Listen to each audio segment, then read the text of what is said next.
نزول يعني مجموعة كتلة من الضوء، قالوا انه هذه هي الملائكة ونزلت، وانا سمعتها اللي خلانا يعني ننزلها في هذا الوقت تحديدا، انه انظروا روحوا رمضان، الناس تدعو الى رمضان، روحوا واعتمروا انه الملائكة تنزل وشوفوا المقطع. هل فعلا هذا المقطع هم الملائكة نزلت وهذا وتم تصويرهم فعلا؟ اولا مثل هذا الذي افتعل هذه القضية وهذه الكذبة الكبيرة ينبغي ان يحاسب. يعني انا ودي تطالعنا، شوف الفيديو قدامك دكتور. نعم، يعني هذه الكتل الضوء، شوف اللي في الدائرة، هذه كتل الضوء، يعني هذا يقول انه هذه عشان الوقت. نعم. نعم. شوف يا اخي، هذا مثل الذي قال هذا ان كان عرف فيساءل من الجهات المسؤولة ويوقف عند حده، لانه معنى اشاعة الكذبات واشاعة الخرافات، والامة لا ينقصها خرافة الان.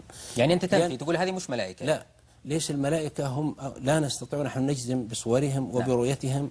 احيانا بعض اهل العلم يعني يرون ان الانبياء عليهم الصلاة والسلام هم الذين يرون الملائكة. الأنبياء عليهم الصلاة والسلام. ثانيا، من يدلل له لو فتحنا هذا الباب وقلنا صدقت سوف تأتينا مفتريات في الدين. ديننا نحن لا يقوم على الخرافة. ما هو جدوى؟ هل يزيد في إيماننا وثقتنا بأنفسنا أنه صور لنا أضواء من السماء وقطع ضوئية وقال هذه الملائكة؟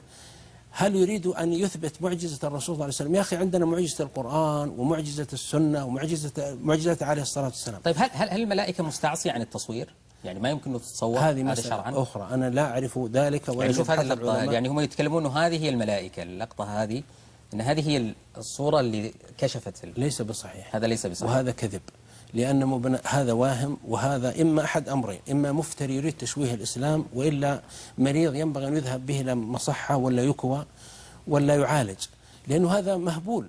إنسان يأتينا يقول إنه صور. طيب ما هي أدلتك على أنها ملائكة؟ هل أتيت بوحي من السماء هؤلاء ملائكة؟ والوحي للأنبياء والرسل عليه الصلاة والسلام. هل هناك إثباتات يعني حسية تستطيع تقنع بها الإنسان؟ لو سئل سؤالا من عقلاء وعلماء ما هو دليلك الحسي والواقعي والشرعي على هذه، ما وجد دليل. بعض الناس يقول لك أنا أستغل مثل هذه المقاطع لرفع حالة التدين عند الناس، لأن هذه المقاطع هذا من الوهم وهذا من الخيال، لأنه إذا كان الناس لا يقيمهم دينهم وما فيه من نصوص إلا بشيء من التزوير والتزويق، فهذا الدليل على أن هذا مرضى وأن في خلل في الأمة. أمر آخر، ترى لا نريد أن نقف عند هذه طويل، لأنه كل سنة يأتونا بمصيبتين وداهيتين مثل هذه. مرة يقولون أحمد خازن لمسجد الرسول صلى الله عليه وسلم يقول من قرأ قل هو الله أحد 1000 مرة في الليل فقد غفر له ويصبح معه في الفردوس، وسألوا إلى ما في أحمد، وكل شيء يأتون بمنشور. هذه هي الأمة. إذا الناس تتأثر مثل هذول أكثر من القرآن والسنة للأسف دكتور.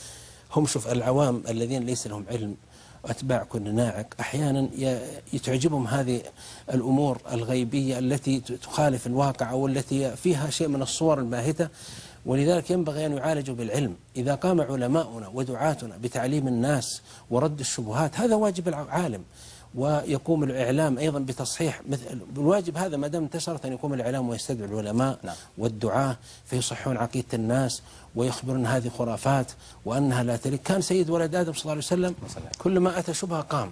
مرة قالوا يا رسول الله أن انكسف لموت إبراهيم الشمس، فقام قال إن الشمس والقمر لا تنكسفان لموت أحد. تصحيح الشبهة وتصحيح الخرافة في وقتها. نعم.